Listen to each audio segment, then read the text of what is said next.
Right right right Srinivas గారు పెట్టుబడులు ఉద్యోగాల విషయంలో అసలు జనసేన ఎలాంటి పాత్ర పోషించబోతోంది? ఈ రోజు జనసేన పార్టీ కూటమి ప్రభుత్వాన్ని ఏర్పాటు చేసింది జనసేన పార్టీ.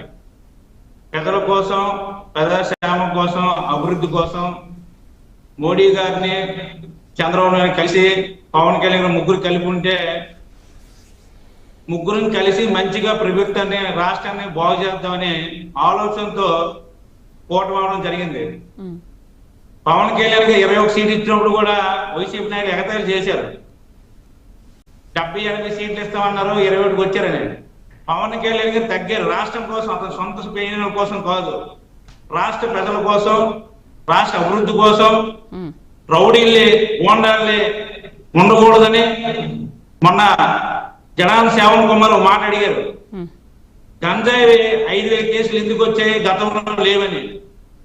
కానీ అప్పుడు లేవంటే ఎచ్చలవిడి వదిలేశారు. ఇప్పుడు అదే పట్టుకుంటున్నారు, ఎక్కడికెక్కడ గంజాయి పట్టు అమ్మిన వాళ్ళే. అలాగే ఆలోచించరు. గతంలో చేయలేదని అనుకోవట్లేదే. గతంలో ఏ వ్యాపారం చేసినా అడిగేవాళ్ళు లేడు, దానికి సెక్షన్ లేవు, భయం లేదు, అందరినీ ప్రోత్సహించారు. గతంలో వచ్చాయా సెక్షన్లన్నీ? మీరు వచ్చాక ఈ రోజు మేడం కొంతలోని కొంతైనా చేయడానికి భయపడే విధంగా ఈ రోజు యాక్షన్ తీసుకుంటున్నారు. పవన్ కళ్యాణ్ గారు మాట్లాడిన దానికి ఎందుకలగా స్పీడ్ అయ్యారు. మనకు గెలిచిన తర్వాత ఇన్ని రోజుల తర్వాత ఎందుకు అతను కోపం వచ్చింది? ఎందుకు వచ్చిందంటే ఈ మోకడాలు ఎక్కువైపోయి ఎక్కడికక్కడ చాలా దారుణంగా తయారయ్యి గంజాయి మత్తులో యువత ఏం చేస్తారో వాళ్ళకే తెలియదు. వాటికి బానిసనైపోయి ఎవరో ఏదో చెప్తే అది చేసేది తప్ప దానివల్ల యువత అంతా పాడైపోతారని బాధతో ఆదిత్య ఓజే మాట ఇచ్చారు. ఎందుకంటే అలా చేస్తే అప్పుడైనా స్టడీ అవుతుందేమో, భయపడతారేమో అని అన్నారు తప్ప అలాగ చేయొచ్చా, అలా చేయకూడదని కాదండి. అది ఎవరు చేసినా తప్పుని ప్రోత్సహించకూడదనే మా బాధ. ఎవరైనా గంజాయి అమ్మనోళ్ళు కానీ పట్టుకొని కఠినమైన శిక్ష ఉండాలని అతని బాధ తప్ప ఏదో చేసేద్దాం, ఏదో కొట్టేద్దాం, శిక్షించేద్దాం కాదు మేడం. ప్రజల్లో ఒక భయం అనేది ఏర్పడాలి.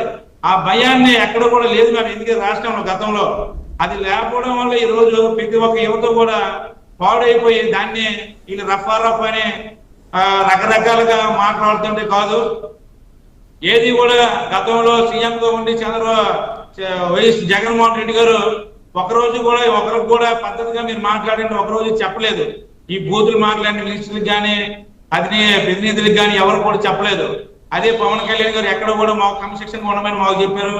ఎక్కడ కూడా గతంలో కూడా గెలిచిన వెంటనే ఎమ్మెల్యేలను పిలిచి ఎక్కడ తప్పుడు మాట్లాడకండి, ఎవరో వైసీపీ కార్యకర్తలు కూడా అందరూ కూడా మంచి వాళ్ళు ఉంటారు, ఎవరో తప్పు చేశారని అందరిని అనకూడదని ఆ ఇంగిత జ్ఞానం అందరికీ ఉండాలని అతను బాధపడతారు తప్ప రాష్ట్రాన్ని బాగు చేయడానికి, రాష్ట్ర ప్రభుత్వం ఉన్న యువతను బాగు చేయడానికి ఈరోజు పవన్ కళ్యాణ్ గారు కృషి చేస్తున్నారు. అందుకే అతను చూసి నేర్చుకోవాలి ప్రతి ఒక్క మినిస్టర్ కూడా. ప్రతి ఒక్క ఏదైతే శాఖ ఇచ్చారో ఆ పనులు చెయ్యాలి. ప్రతి ఒక్కరు చేసుంటే ఇంతవరకు రాదు. గతంలో టూరిజం మినిస్టర్ చేశారు, టూరిజం ఎవరు దిగింది తప్ప ఎక్కడ కూడా టూరిజం డెవలప్ చేయలే. ఏ శాఖలు ఇచ్చినా కూడా ఆ శాఖల మీద పనిచేయలేదు. 24 గంటలు యుద్ధం చేయడం, బూతులు మాట్లాడడం, మేము అది చేసాం ఇది చేసాం అని ప్రోత్సహించడం, తప్పులు చేసిన వాళ్ళు వెనకలు వెళ్ళడం, జైలుకి వెళ్ళడం, పలకరించడం, ఇంకా మీరు ఇంకేం చేస్తారు బోర్కుంటే ఇలాంటి కూడా ప్రోత్సహించి ఇలాంటి వాళ్ళు కూడా ప్రోత్సహించకూడదని బాధ మా పంక్స్ మేడం. ఈ రోజు మోడీ గారు సెంటర్ లో ఉన్నారు కాబట్టి ఆంధ్ర రాష్ట్రాన్ని బంగారు బాటలోకి వెళ్తుంది.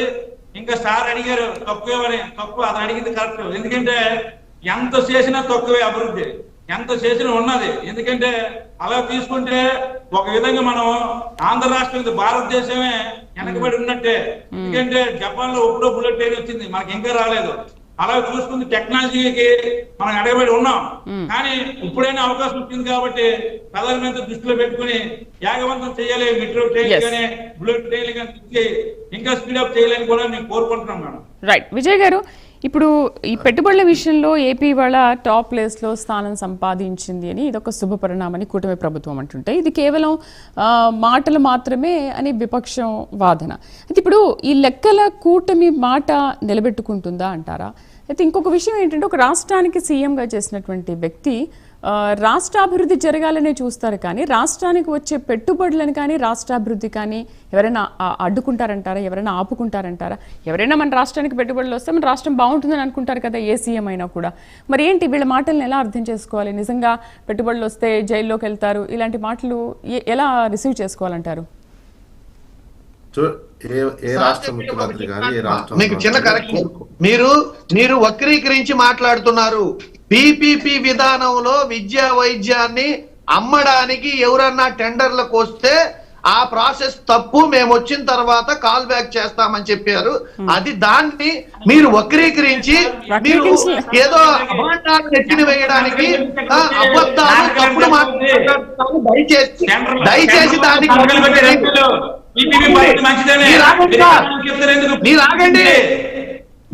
పెట్టుబడిదారులు జైలుకే అన్నారు కదా.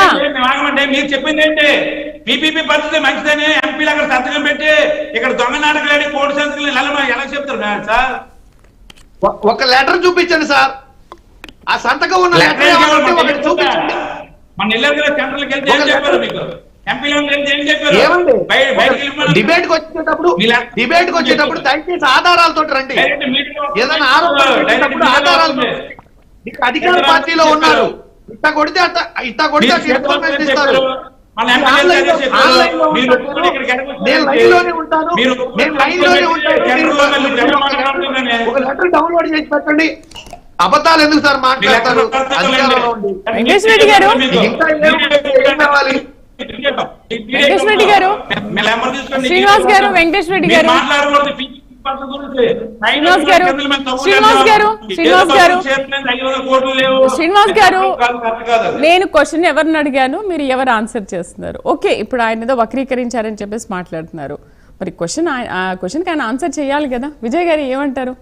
పెట్టుబడిదారులు జైలుకే అన్న హెచ్చరికల్ని ఏ విధంగా తీసుకోవాలి విజయ్ గారు?